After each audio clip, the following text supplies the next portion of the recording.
Hello, Christian. Hello, Philippine. How are you doing? Fine, thank you. And you? I'm good. Okay, so now I think we should share our findings from our observation and interviews on Gap because I think it is super interesting to see how our um, literature review can concretely be applied to it. I totally So agree. that's why I would like to ask you if you found something on the structure of Gap, maybe. Okay, so if we look at the structure of Gap, it's actually in a lot of ways similar to other social media platforms that we already know. What is special about Gap is that it is mostly structured around large groups of 100,000 or more members, in which you see posts every minute. It's interesting that some of those groups are private, so you have to send an application before you can join. Others are public. Now, of course, you have your typical functions to share, comment, like, repost, and quote posts of other users. You can follow other members on Gap. There's your typical direct message function, which we also use a lot for the exploration, as we'll see later. We assume that there's an algorithm to target exposure of media, but we couldn't really establish that as a fact. And then lastly, you have Gap TV, which is a YouTube-like video platform on which semi-professional to professional content of extreme right media is produced.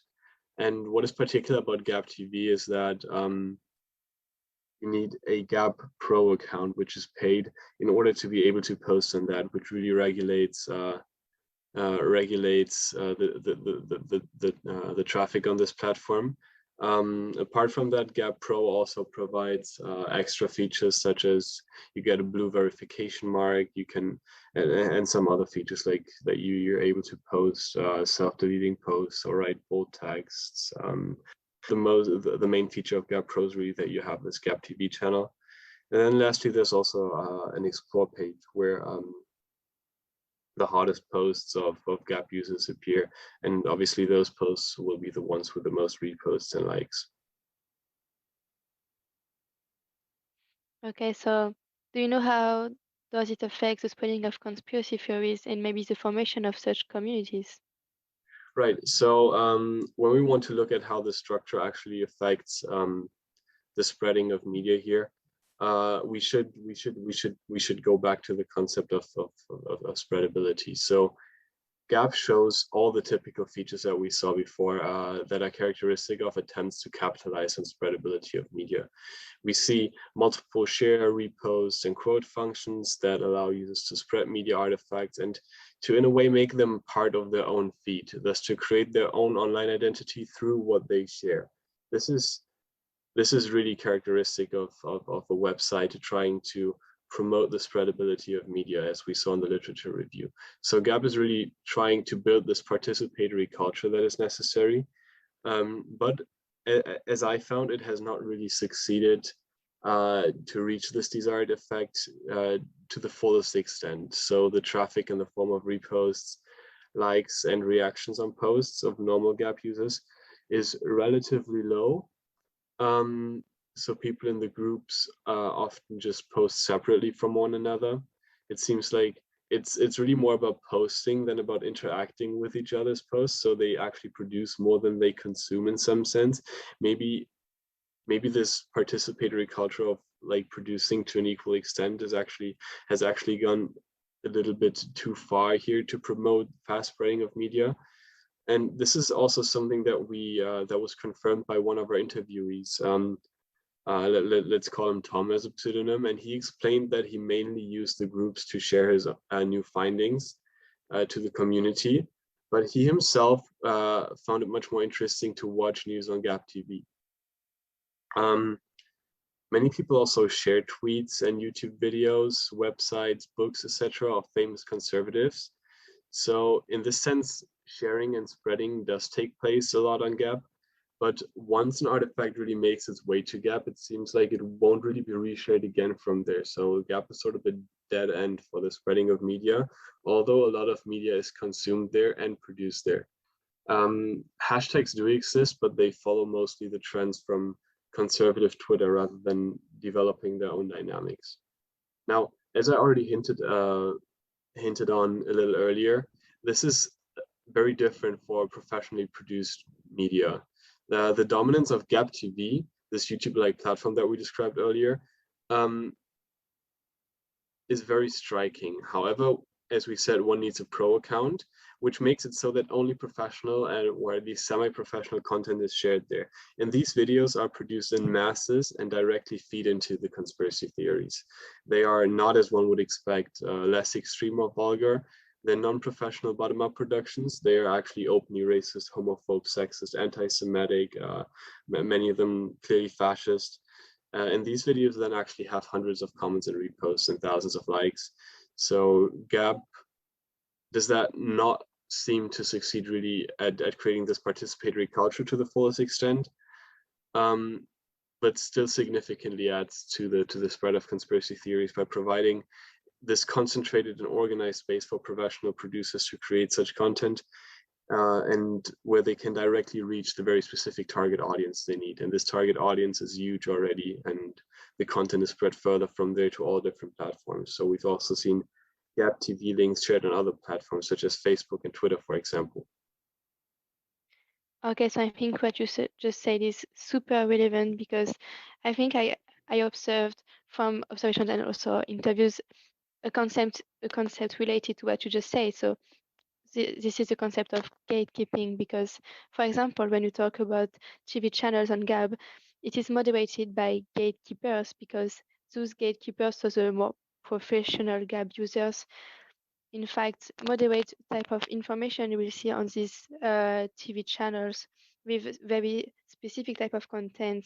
Like the main themes you can find on Gab are the ones on anti-vax, the COVID-19 crisis management, Joe Biden's administration, and in fact, conspiracies against the government, very religious content and nationalist ones.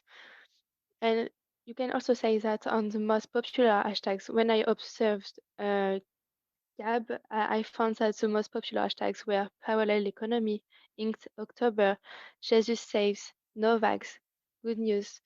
So you can really see that the gatekeepers moderate very limited type of content, and it is mostly related to far right content. And it is super interesting because when you observe, you can find on Gab TV documentaries entitled, for example, Children Accidentally Given COVID Vaccine Now in Hospital with Heart Complications. Or you can also read in the caption of one video on Gab TV, Breaking Pfizer Senior Director of Worldwide Research Vanessa Gelman runs from Veritas Questions. And a website put forward by Gab was the Oracle. And the description of the video was Pfizer demon gets the light of truth shined upon her and breaks out in sprint home. So I think it's super interesting because all this very limited type of content you can find on Gab, so Gab TV, on chat, etc., are also to be found directly in the chats where users to their turn spread the same ideas. So as you said, for example, when you talk with a Gab user, it is very likely that he will express his very religious opinions and also views against the government. Um, for example, in the chat, I can't name the user, but let's say it is David. So David said Jesus is king. Um, he also says the truth that we are all debt slaves to corporations that run the shadow government since Act of 1871, but also chats relate to the COVID crisis management and criticize the government or the vaccine. So it is very interesting because you can observe both in interviews, chats, and observations that you you always find the same themes and same topics. So I think you can link that with the concept of echo chamber because it is really the idea of a cycle. Like gatekeepers moderate very specific type of information and that influence users who to their turn will talk about the same topics. And so again and again, it will create an echo chamber with a very precise and specific type of content. But then I'd like to ask you, how they get into these echo chambers, because I couldn't find it, and I think you found something on it. Right. So we definitely have to talk about how people join those echo chambers in the first place that we have observed. But one thing I would like to add to what you just said, and I feel that is very interesting, is how Gap actually managed to, in the form of the Gap Pro user who can upload to Gap TV, they really created this sort of institutionalized function of a gatekeeper on Gap, right? Where people pay to become gatekeepers and are then able to moderate information, and it actually works. You see the very information that people post to Gap TV, then recurring in the narratives of the individual users that we chatted with. So that is actually very interesting how Yes, Gap true. really explored this, not explored, exploited this idea of gatekeeping by making it a real function of the website, and it seems to be working.